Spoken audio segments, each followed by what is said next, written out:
it was like, and then they tried to brace it with that stuff, but it was already caving in and just kind of went. This is that's my very scientific explanation.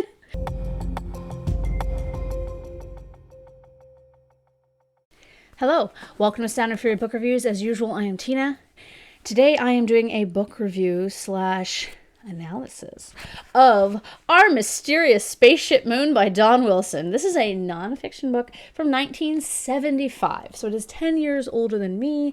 You can do the math to see how old I am. I am wearing my moon shirt, of course, which I bought from the planetarium in Chicago when I went there like a long time ago, and because I love planetariums and I love the moon. So this book intrigued me from the start. So what if, guys, hear me out, the moon is actually a spaceship? I'll let that sink in for a minute. So, if you watch my channel, or at least my classic sci-fi videos, you know that I've been talking about this book for a while, Our Mysterious Spaceship Moon. I bought this on a lark from Value Village for like $2 because it sounded like the most amazing theory I have ever heard. Now, this theory is not just limited to this book. It's a theory that's still around. There's the hollow moon theory, and then, yeah, the spaceship moon theory. Not a lot of scientists buy into it, but hey, you know, nobody believed Galileo at the start, so just saying. First of all, has this book convinced me that the moon is in fact a defunct, abandoned, alien spaceship? While I wouldn't say that it's the hill upon which I will die, it's not something I would honestly discount as improbable as it seems. Yeah. So the premise of this book is quite simple. The moon arrived here a few thousand years ago, slightly before recorded history, and is, wait for it, for forerunner technology. There's a lot of gems in this book that are amusing and interesting, and I'm going to go over the main points and why they are realistic or not. Obviously, a lot has improved regarding science since 1975, thankfully, which disprove a lot of the points in here, but there's some new arguments to be made for spaceship moon theory, so kind of exciting times. First of all, a tiny little book review about it. The book is a very easy read. It's very simple to digest. It starts off with a few chapters trying to prove that aliens exist, which I skimmed because, of course, I believe that aliens exist. I'm not an idiot.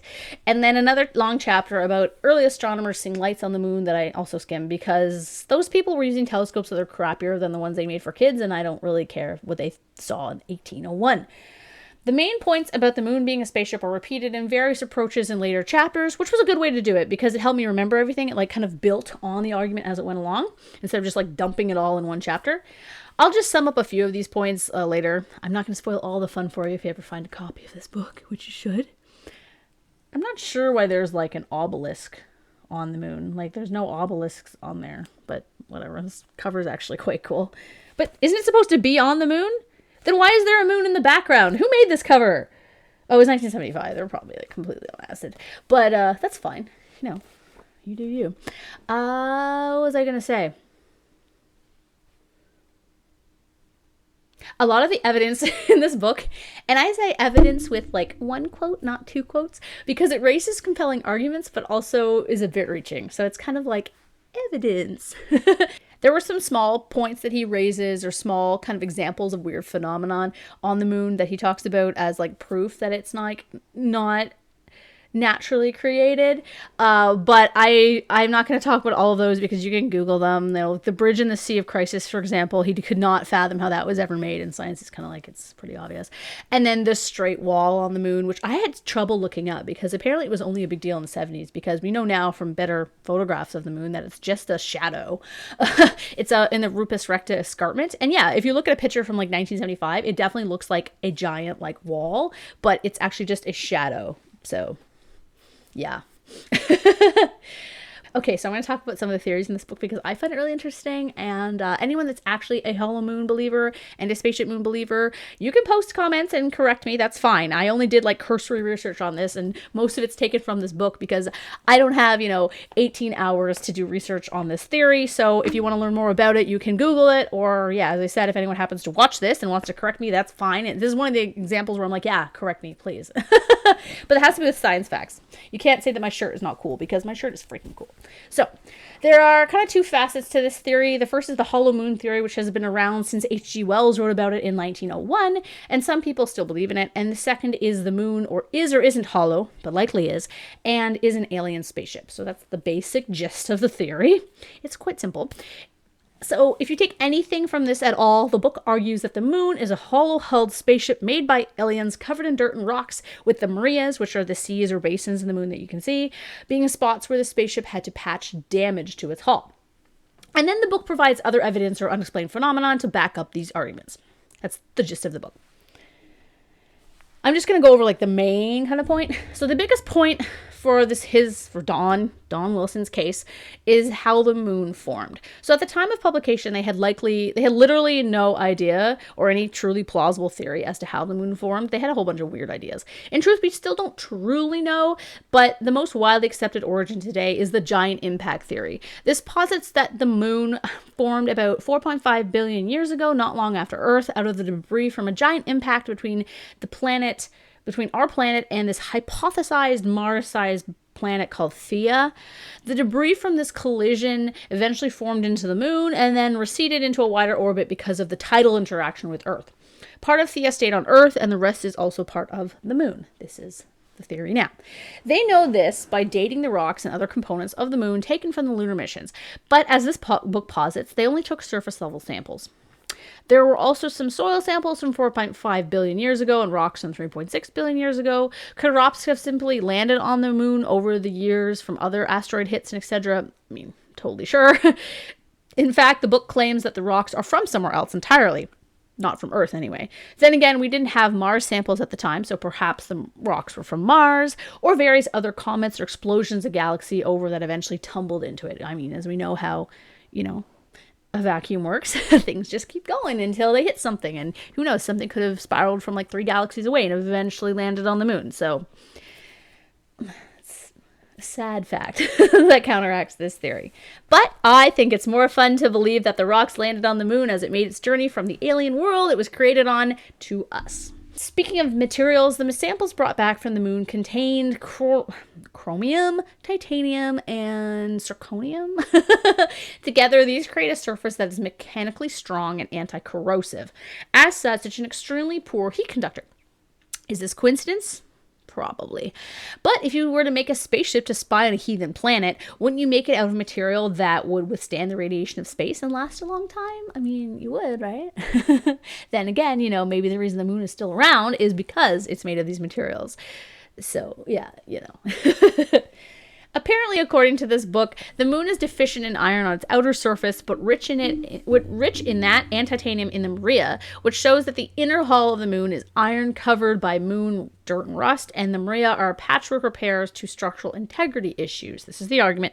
He believes that Maria are patchworks in that when damage happened to the hull inside, like under the dirt, the spaceship set up material, like, how like we spray foam in windows, it was to fill the gap and solve the problem. This ties into the hollow moon theory because scientists today believe that Maria are old lava from volcanoes that have hardened over time. But if the moon is hollow, then there isn't a molten core, which means there can't be any lava to push up. So that disproves the idea that Marias are made of old lava. Wilson also claims that the mascons, which is mass concentrations of materials under the surface, are the storage areas for these spray foam containers, I guess. So I guess he's saying is that you've got the moon, and then inside the moon, there's like this structural integrity.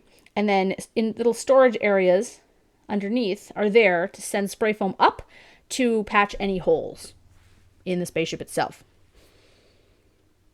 Yeah, okay. We recently found one of these metal deposits like a couple years ago, which was 5 times the size of Hawaii under a crater on the dark side of the moon. So that's interesting. I have a link for that down below. Could this be one of those spray foam storages? Perhaps a spray foam storage exploded or broke down inside the moon 1,000 years ago and killed everyone inside. Like, who knows? We don't. That's for sure. That's why it's a theory, and that's why it's fun.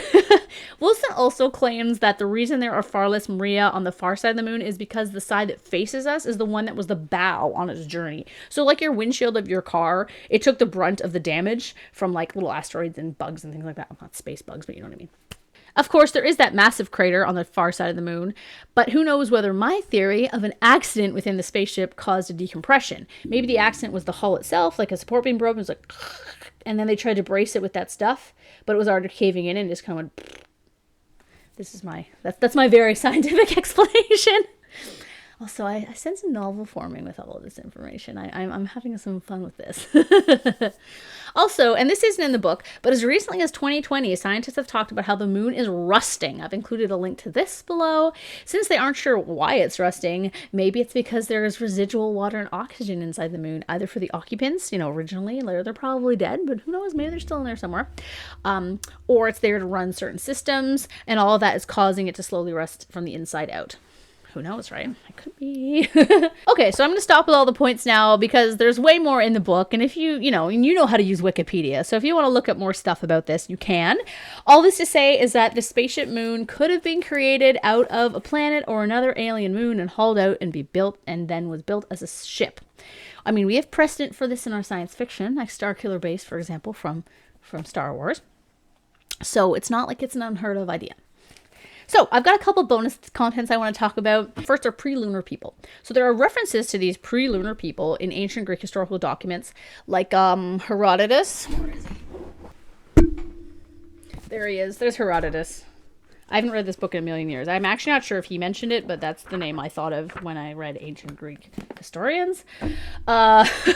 Anyway, Wilson takes this term pre-lunar very literally. He claims this means the moon arrived sometime a few hundred years before written history, and there are people there who have ancestors who recalled the time the moon wasn't around. But pre-lunar probably most likely means indigenous people that the Greeks colonized who didn't have a formal method of tracking time because, ain't nobody got time for that.